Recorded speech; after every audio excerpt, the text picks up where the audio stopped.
Hey guys, I'm Sydney Wong, and this is Lucas, and we are here to have our fireside chat today. So thank you for joining. So thank you so much for having me. You're welcome. It's my pleasure. Great. So we met here in Montreal, and you were interested in learning more about the startup world, which is funny because I just learned that you came from the biggest startup bubble in the world, Right. which is in Silicon Valley. Yeah. So you're like, no, I'm going to come to Canada to learn more about it. Yeah. So tell me a little bit more about us. We don't know anything about you. Yeah. So I was in engineering for a while, and I sort of had this idea about what I might do afterwards, Okay. Research or industry. I ended up doing research my first summer here in school, and then afterwards I ended up going over to Twitter in San Francisco. Had a really good experience there, but felt like the whole California vibe wasn't for me. Really? Because I felt like it. I felt like I really belonged on the East Coast after that. So Back in Boston? Yeah, so it was Boston and New York or Montreal, Toronto. Okay. And Yeah, it's the same. and like Twitter didn't have any offices in Canada. They have They have one in Toronto, but they do? non-eng. Oh, okay. Non-engineering. Yeah. Okay. So I found a team in Boston that seemed good. Worked there for a while, and again ended up going back there full time afterwards. Okay.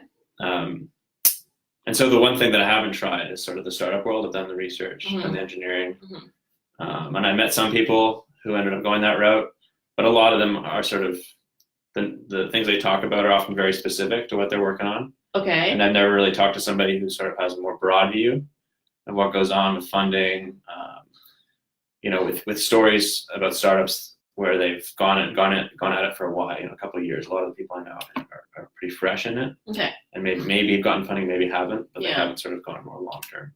They have a global view of what happens Yeah. in the startup world. So I thought it'd be interesting to talk to you about that. Great. Yeah. All right, let's have it.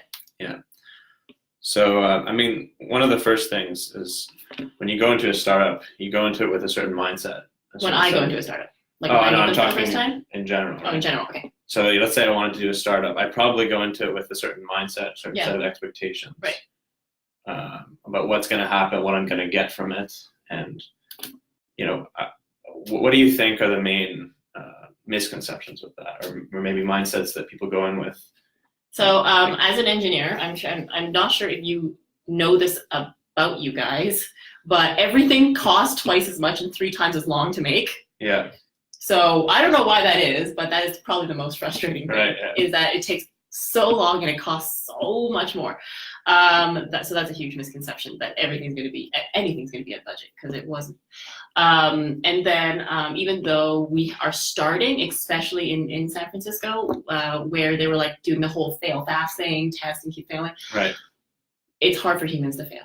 That trust test where you close your eyes and you're supposed to fall backwards. Yeah. Do you know how hard that is to do every day though? It is really, really hard. So, and then a big misconception, not only is that you have whatever expectations are, things are going to cost you more in time and money, but that you wouldn't have any expectations. It's really, it's really humbling as an experience, I think, when anybody does it. And I get the chance to see what success and failure looks like, but every day, because I see it in all of these different businesses that we work with. Yeah. And so that's really interesting as well. But not one of them has hit the expectations that they first started off with. Right. Right. So do you think that I've definitely seen in engineering that we use the 2x rule, the classic one at work. Okay, what's that mean? You come up with some logic about how long something's going to take, and then you just multiply the number you get by 2. Okay. It's sort of funny because you go through this very analytical process, and you use something not logical at all, just multiply it by 2. Yeah. And it tends to work pretty well in terms of how long it takes, but maybe that's that's different in the startup world. Yeah, it doesn't it's also if I, as a business person with a business degree, gave you, even if I gave you the most specific blueprint of what it is I'm looking for, it would never answer all the questions that you have, right? And then be okay, but how did you go from here to here? And you missed 16 functionalities, and that's just on the sign up. Yeah. And because I didn't explain it, right? So there's a lot that goes on between what is put out as requirements versus what you guys thought were the requirements, and you kind of give it back being okay, well, this is what it looks like, but it ended up being so much longer because startups, especially the business head, are not really like used to colliding these worlds and having to do so much in between. Yeah. You know, so that part is really hard. It is very different. I mean, you have like your CEO as a tech person too. Yeah. The other big thing is you hear these stories a lot where people assemble a team. Yeah. And they pick people they get along with. Yeah. But oftentimes that ends up not working at all. Yes. Or like causes other problems afterwards for them. Mm-hmm. So in terms of building a team, setting up a team for yourself, how do you think you should go about that? Do you think? So it is really interesting to see. So it's there's lots of different mind frames you can put yourself in when you're setting up a team, right? One is a law of attraction. Are you around people who challenge you, or are you just around people that you like? Right. And by challenge you know, are they hard enough goals, or are they just kind of like to-do lists, right. You know? And so that's really interesting. So that's the law of attraction. The other one is your actual achievement, right? So what an investor would be looking for would be, for example, a well-rounded team. Do they have sales history? Do they have finance history? Can they actually fundraise? Can they actually do budgeting properly? And their tech person, how experienced are they? What kind of experiences do they have? You know, are they well-rounded, or do they only do one part? And if it is it the part that they're actually building? And so, like there are lots of different titles that people could use to give themselves. But if you don't have all of your different bases covered, even if you like your team, it's not gonna balance each other out, right? And unfortunately, the way that we kind of group together in universities, for example, or in different groups, you group together in your faculties, and those are the people you know and like. But when it comes to having, you know, diversity and balance, it's really, really challenging to have all of these things in place. Yeah, for sure. It's tricky, right? Because you want someone where your personalities kind of blend, not necessarily the same. You definitely don't want the same. Yeah. But you don't want somebody who's just going to cause friction the whole time, right? I think one of the hardest things that I dealt with, and that other people like me with a business background deal with are artistic people. So like a graphics designer, or, you know, creative director, or people in, you know, very, very specific kind of artistic flows where they could come up with a solution in a minute or 9 days. And then it would look like for the first 8 days that they've done nothing. Yeah. But that's how their process works. Whereas my process, we have to just keep going at our tasks every day. And so those are the hardest people to understand and to me to work with, because I'm not trained to work in that same style. You know what I mean? Yeah. And in terms of assembling a team, oftentimes you'll maybe not have all the different components you need. Yeah.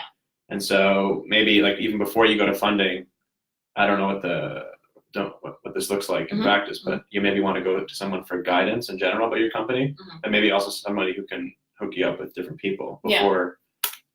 So there are the one position I would say that I see least often, because we work a lot with seed stage companies. Those are looking for between $100,000 to $2 million, sometimes more, sometimes less. So the one position we see less often is finance.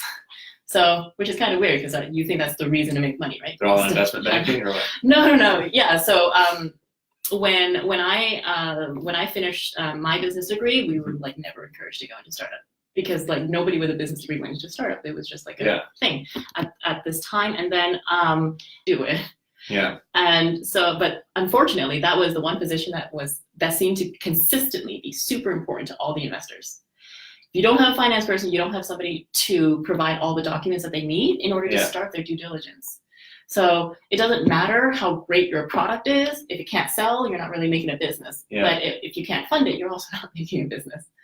Right. So that part is really tricky for the clients that we work with. So maybe a lot of startups think that they'll get the finance background when they talk to the investors, because they are finance people, right? But they are. Yeah. What you're saying maybe is that you even need somebody who's in that before you go talk to the investors, because they'll know the game. Yeah. One of the articles that we're like writing right now are like, these are all the documents you need before you actually get your first round of funding, which is like 8 to 12 documents. And a lot of them are very finance heavy. Like, Yeah. what's your monthly recurring revenue? What's your churn rate? What is your capitalization table of all your stocks? Yeah. So these are really finance and Excel heavy that you have to have provided to them beforehand. Yeah. And you also do want to make sure that that you do have an expert in place to provide you all of these things. Yeah. And so one of the interesting new positions that came out of this need is, and I have a partner that does this as well. He's an interim CFO for startup companies. Oh, he goes in as CEO temporarily. Yeah, he goes in as a CFO temporarily, exactly. Very specific mandates, either raising or budgeting or helping them manage their money from their next raise on forward. Yeah. But that's a very interesting position that I didn't know that I never heard of before. that. Yeah. Okay, so, and also I was thinking, a lot of the times people think about incubators. Yeah. Or they think about maybe, do I self-fund because I don't want to deal with this whole raising money at the beginning. Mm-hmm. How do you think people should think about, do I self-fund? Do I maybe go with like a non-private, maybe like a public funding source, or do I go to an incubator? Like, what have you seen are the advantages of the different ones? So they're very different. So you have self-funding, which is bootstrapping. Everybody has to bootstrap at some point. A little bit, yeah. Unless they came from money. And so they're the different rounds. So even when you're bootstrapped, you can have your family and friends round, and then your angel round, and you still wouldn't actually have necessarily your external funding in a big part yet. A lot of incubators here in Montreal don't give you any money. So they're just guidance. Yeah, they're just there. Okay. And then in some places in Toronto, and especially in the States, they do give you money. So I know Techstars gives you money, Y Combinator, all the big ones do give you money. Yeah. And some have a flat equity, which means that you already have to you have to be okay with how much they're taking. Yeah. Because that's how much they take for everybody. So there is no such thing as valuation or necessarily negotiation and things like that. Yeah. Some of their equity and the amount of money they give you depends on how much you have raised before. So if you already had a certain amount that was raised before you go into these certain incubators in the US, then they would give you either more money or maybe take less equity. But it's very clearly written out. So it is always to your advantage that you raise money from your uncles, or aunts or cousins instead, because that way you can make sure to have a very modest kind of round. Yeah. But before you kind of go into these incubators, and then in terms of public money, government grants, in Canada there are more like subsidies and research things and things like that. That's why there's actually a big like Element AI is really big here.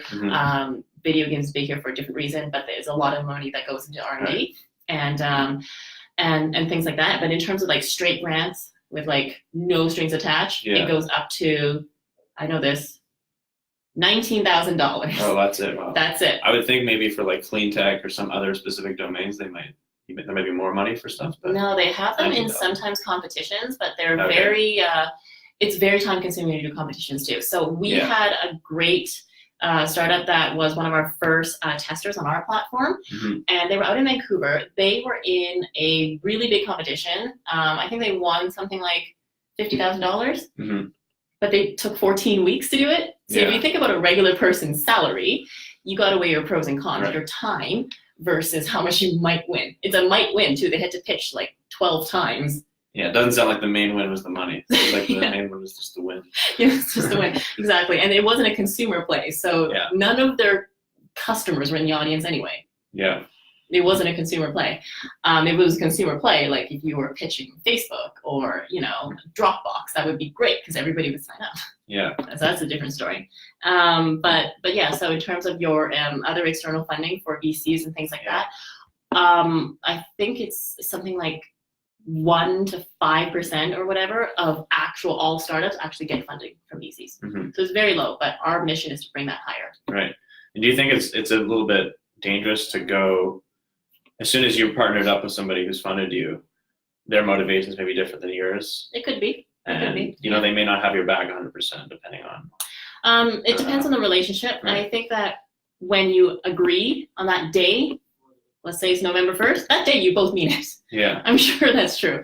But of course, being from the Valley like myself, you've heard of these stories where the CEO gently gets removed, or decides to step down, or things like that, right? So I had a friend a few years ago. He's actually from Montreal. He told me something that was great. He said, well, he just started, and he said that I think his revenue was $1 million. And he said, when it gets to $5 million, I know that I'm going to have to remove myself. He made this decision $4 million away. And then I'm like, why would you say that? This doesn't make any sense. And he's like, well, because I know that I'm not the person to manage a $5 million company. Yeah. I'm the person who can start from zero and manage a $1 million company and have, 20 employees and, or whatever, or 20 clients or things like that. So that was really interesting. That's sort of the opposite of a lot of these tech, like Zuckerberg and a lot of these other guys. But that's an anomaly, I guess, but that's what people see, right? People who manage startups don't necessarily manage enterprise. They see the engineers who created the $1 or $2 million company, and then they see them as billionaires later. Yeah, they do. It sounds like that's not. But nowadays, you know how many companies are being sold before they reach that? They have a high valuation, but they themselves never, as the CEO, they never manage a lot of people, and they never manage a lot of international expansion. Right. They didn't have to do that.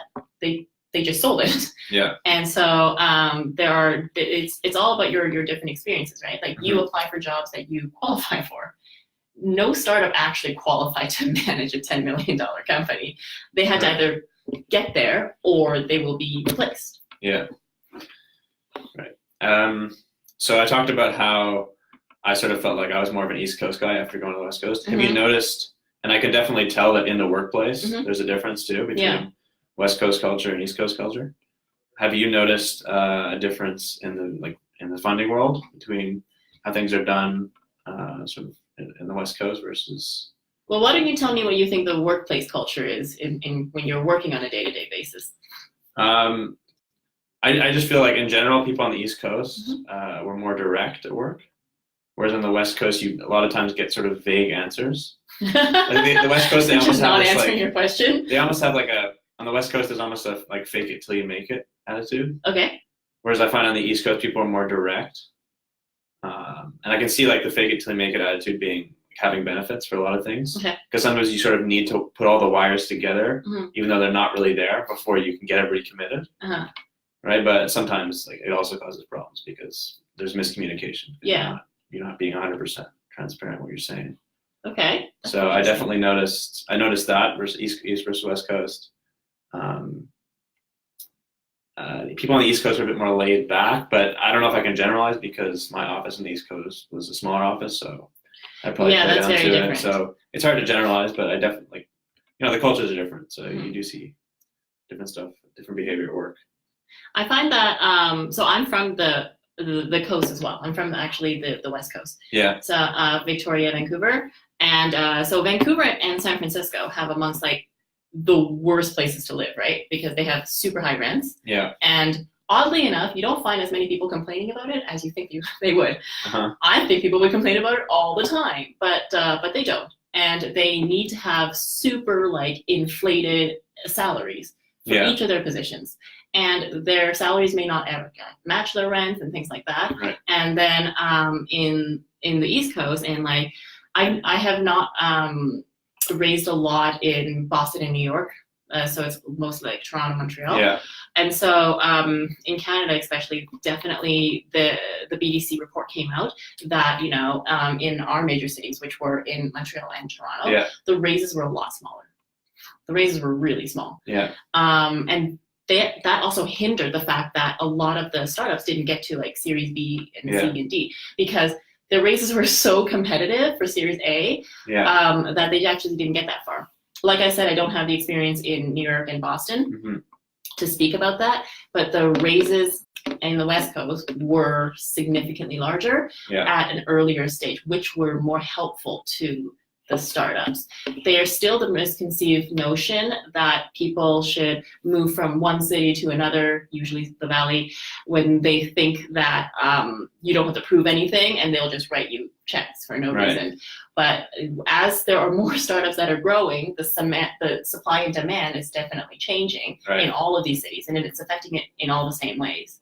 So if anything, you'll always be looking for your competitive edge no matter where you are. Right. You know?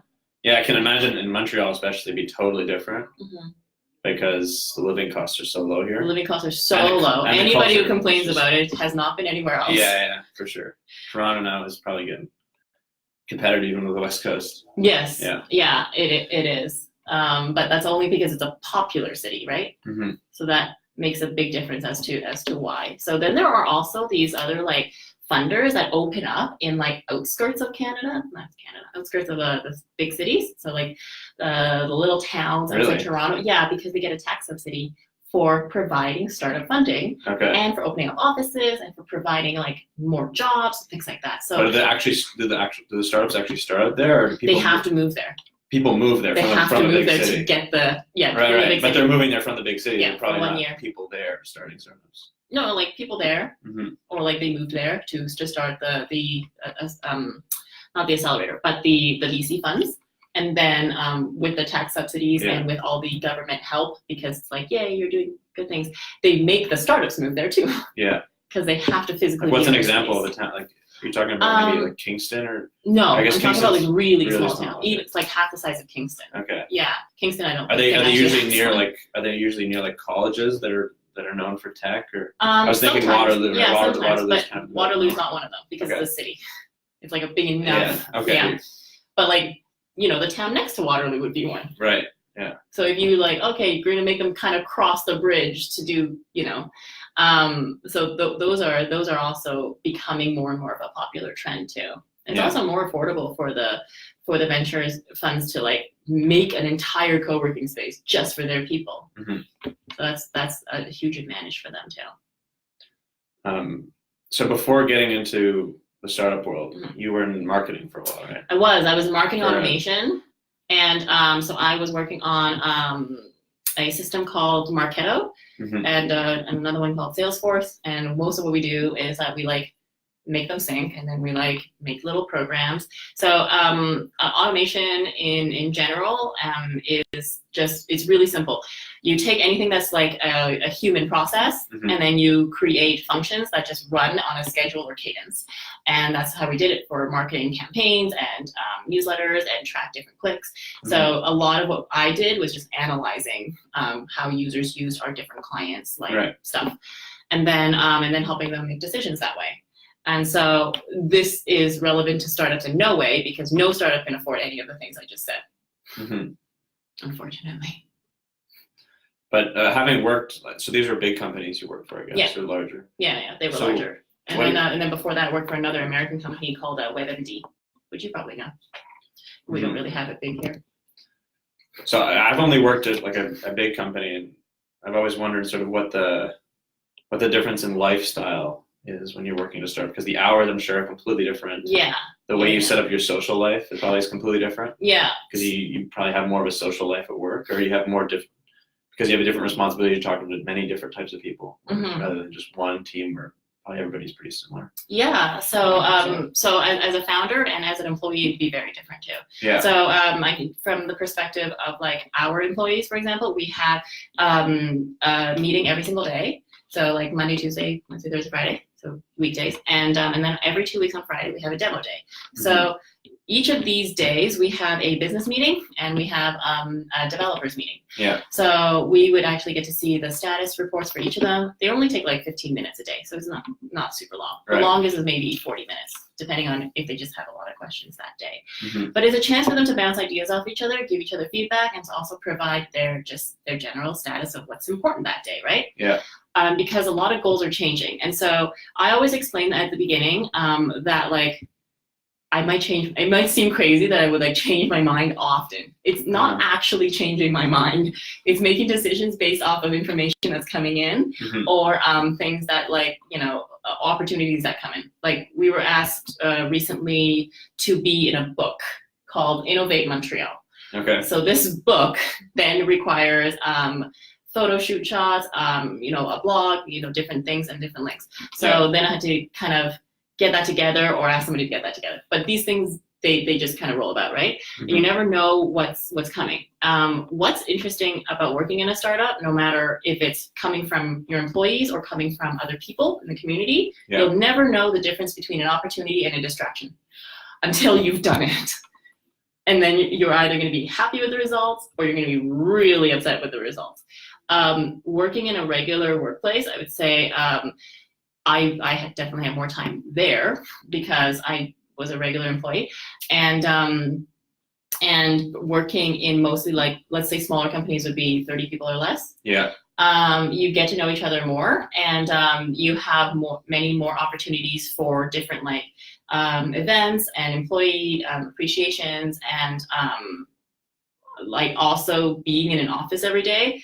I felt that it wasn't the right place for me. I like to have like a remote schedule. Right. So I allowed anybody that works at VenturX to work from anywhere. Okay. To me, always like. And the hours too are flexible, or? Yeah, the hours are pretty flexible. So we have one person working in France. So he attends our daily meeting, but then like the rest of the day, we don't know where he is, and then he mainly works when we're sleeping. Yeah, I guess as soon as you bring on one remote person, everybody's hours become flexible. Yeah. I think the furthest and funniest story we've had was someone from Albania. Uh-huh. So he's a developer. He was a front-end developer, and he said he had lots of trouble trying to get work experience in his country. So we took him on as an intern for a couple of months, and he learned a lot, which was great. And on Fridays, for some reason, he was like never online. So we did have meetings every day, and then he explained and apologized. And it wasn't every Friday. It was like 7 Fridays. He said that his village didn't have any electricity. So that was crazy. And I was like, how are you ever going to get a developer's job if you don't have electricity? Yeah. And so then some days, like, the bus wouldn't come and pick him up from school. So then he was like, then he would tell me only Friday at midnight. And he's like, I just got my electricity back. He's like, I'm going to finish what I'm doing on Saturday, and then I'll send it over. And we're like, okay. But it got us to kind of really like understand how his life was really like, and how it would be definitely more helpful for him to have a flexible, smaller team environment than in like a corporate, because they would never accept that. Right. That would be a crazy story every week. So maybe if you're doing a startup, you should look into these countries. Maybe get a really talented engineer who can only work 4 days a week. Yeah, well, he worked 5 days. There's not all the days that the other one worked. They were just different days. That's funny. Yeah. So so that's why we picked certain times that were okay for everybody. Yeah. Do you also see like an overall trend in personalities in the startup world versus the corporate world? Like, are people in the startup world maybe more like spontaneous, or maybe more more spontaneous, or more adventure? Like, what are the traits you typically see in the so startup? And this is really odd too. So as I got more and more into working with startups, because they're also my clients, but they're also my friends. Not the same people, just my friends who are in startups as well, in different stages. I actually only have like 3-4 people that in my close life, that are full-time employees. Like, they're regular people with regular jobs, and they have like health benefits. And then like they seem to, it's very odd. They seem to have significantly more time than any of my startup friends. Yeah. And as I went more and more into startups, you tend to surround yourself more with startups that way too, because you are going through the same things. It may not be exactly the same things in the same stages and things like that, but they'll be able to not like look at you like you're speaking a foreign language, and they don't really understand it, right? And then there's some friends, a couple of them from San Francisco, for example. You give them any kind of startup problem, their question would be like, how are you tracking it? What is your process? What is your system? And like, how can we implement something for you right now that would fix this, and see exactly what's wrong, and see exactly what the issue is. Yeah, you can't get an answer like that from a full-time person. Right. So then they seem to be able to have a lot more days off in vacation time. Yeah. I don't think that. You sound like you missed that a little bit. A little bit, yeah. I used to travel a lot. I've been to 26 countries. when I used to work in offices full time, and I never had one of those things called staycations. Those are so strange. What are those? Apparently, you take a vacation and then you just sit in your home, just forever. I don't know why. Oh, you mean people take vacations, they don't go anywhere? Yeah, they don't go anywhere. Oh yeah, I've seen that. Yeah, I had like a neighbor right now. She'll never see this. So she's taking a staycation right now, and she's spending 2 weeks to clean her apartment. Mm. I'm like, you couldn't do that like on a Sunday. Yeah. So that's my take to her. Yeah, because I don't understand like how their schedules work, because I don't really get it anymore. But yeah, so that's a big one. Mm-hmm. What kind of things do you wish would evolve from like a regular full-time position that you thought could be inspired from startups? Do you mean sort of what do I feel like I'm missing in my work life? I'm not getting it full-time. Well, like your old work life, yeah. Yeah, so I definitely feel sometimes at work that you come up with ideas or you want to take action on them, but you're sort of bogged down by this like 3-month-long project. Yeah. And you can have the idea like, I can work on multiple things at once, but in practice, once you're working on one thing, your mind sort of just eats away at it, and it doesn't have time to process the other thing at the same time. Yeah. So I definitely miss out on just when I get a spontaneous idea, spending maybe a week thinking about it and mapping it out. I think a lot of big companies and Twitter also have like these hackathon weeks. Oh yeah. We do that, but I still think it's never going to be the same as a startup. Yeah. As at a startup. So. Yeah, you're trying to do it all the time. Yeah. And you just don't have time to implement any of it. Yeah. Exactly. But yeah, so it reminds me of when Google came out with Gmail. It was because they had a 4-day work week, and your last day was, very famously your creative day. Yeah. And so that's how they came out with Gmail. That's how they came out with what was the other thing that Google came out with that came out of that? I forget. It was not Google Hangouts. It was like something else. Oh, the balloon thing too. Do you remember the balloon that went over like third world countries to give them internet for 30 minutes a day? No, that sounds cool. Oh, so cool. So you guys see it you guys should check it on YouTube. So you have like a Google balloon, and it goes over. That's probably how he got internet. Facebook is doing something like this too. Yeah. Casting down because the point was like, it wasn't that not enough people were using Google, because people on the internet use Google. Yeah. It was not enough people in the world had internet. Right. So it was like really magnifying a different global look on the problem and on the reach. I'm like, this is amazing, because it really was. And of course, they'd be one of the 3 people that can afford to do that. Yeah. I also think the other thing you miss out on when you go to a corporate job is you don't get a sense at all for what the other people, the company do, the non-engineers. Yeah. So I know, like, I have no idea what the salespeople are like and what they do, because they're literally in a different building entirely. Oh, that's right. And I thought you guys only had one building. You guys have multiple buildings? Yeah, we have 2 buildings. Well, in the San Francisco office, Boston office, it's a small office. If there's any salespeople there, it's just a bunch of engineers. Yeah. But I just have no sense for what these people do and how they go about their job. Like, how it's got to be just so different than being an engineer. And also, getting a chance to maybe do some of that work at a startup. I imagine if you're really small, even if you're an engineer, you sometimes just have to take on some sales work or just doing stuff that you're not trained for and putting yourself out there in that way a little bit. So there's one. So a couple of we're having like a lot of different changes. So there's one biz dev person who came in. He created a position for himself because it did not exist. He applied for a marketing position. He's like, I want to do business development. I'm like, okay. So I gave him a test to see how he would do it. So I'm like, all right, I need you to find 2, because actually this is very similar to the test like Tesla gave me, except it was all HTML and I couldn't do it. So he's like, give me 2 startups that are looking for between $100,000 and $2 million. Yeah. Tell me where they are and find me the contact information. So email address, whatever. I'm like, you only have to do 2.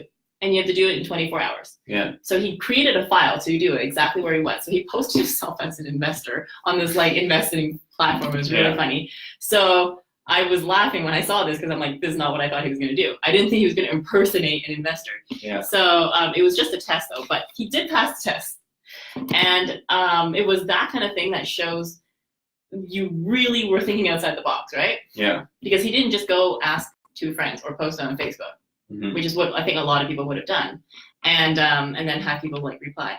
But yeah, so now he in September is going to be doing more than just biz dev. He's going to be helping out with a lot of other kinds of assignments, like increasing brand awareness on Product Hunt, right, and helping with different kinds of competitive analysis. But finding different ways for him to put himself out there and like take initiative on things is a really good thing. And it's definitely more challenging, but I never tell him how challenging it really is. So on one of our occasions when we went to an event, I told him to book 25 meetings with startups. It's hard for you to go to an event, anybody, and talk to 25 people in just like a couple hours, right? Yeah. He had to book 25 meetings. So that was really hard. And he never knew how hard it was because I made it look like it was possible. Yeah. And I was like, yeah, it's fine. Entirely possible. It was really hard to do, and he actually booked 22 meetings, which was really impressive. He's probably like nervous, like, oh, I only got 22. Yeah, he felt right. Bad. And I was like, no, you don't understand. So then I brought him to other people that like our mentor, who explained, he's like, that professional salespeople can't even book 4 meetings in 4 hours, and he's like, really? So it was, it was really interesting to be able to throw challenges that can be abstract or that can be very specific, and seeing like how in a startup kind of environment they come back with. Right. Because you'll never know what you're gonna get. Cool. That's those are all the questions I had. Thanks so awesome. No problem. Yeah. Thank you so much for having me and for setting this up. This was great. Yeah. And you guys, if you have any other questions, please leave us comments.